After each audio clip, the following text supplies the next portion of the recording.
Sensei, what's a friend in the East Asian culture?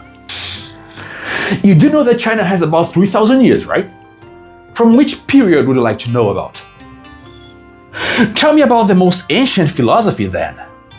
Well, before they had any kind of written philosophy, the Chinese already wrote things on bones. But these texts were no philosophy texts. Instead, they were reports talking about rituals made to communicate with spirits.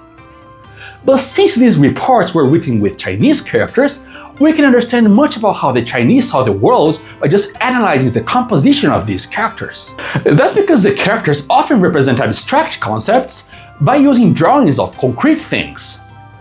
To understand what's a friend to them, we can just look at the two most important characters for a friend. Let's look at this one first. It's read 有 in Mandarin and you in Japanese. And originally it came from this drawing. What do you think this represents? These two things are actually just a drawing of two hands, but with only 3 fingers. If you follow the channel, we know that most hands in the characters were drawn with only 3 fingers to simplify. And the hand itself is a symbol of any human action. Since to do most things in our day, we always use our hands. 2 hands together represent 2 people that are working together on something, helping each other and cooperating appropriately.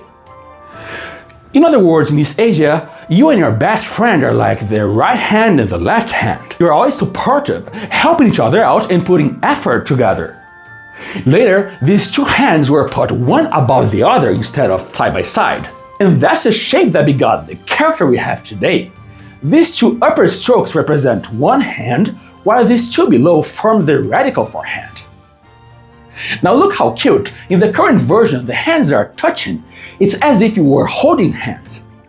And that's what it is to be a friend according to this character. Now let's look into what's a friend according to the other character. It's pronounced Peng in Mandarin or Ho in Japanese. And again, to understand its current shape, we need to look back at how it was in antiquity. It was a picture of 2 strings attached together. If you follow the channel, you know that each of these strings actually resemble the character for jade, which is said to be a string attaching together many pieces of jade, making some sort of necklace. So friendship here is represented by bringing together 2 things of value. If you consider yourself a person of value, you are going to become friends with somebody that has the same value as you. You know, just like the English saying, birds of a feather flock together, it means that people with the same essence become friends. And to get to the current version, this character went through several transformations. The 2 valuable strings of jade got transformed to a shape that quite resembles the character for moon. Is there anything more unique and valuable than the moon? So 2 friends are just like 2 exceptional things brought together, just like you and your best friend.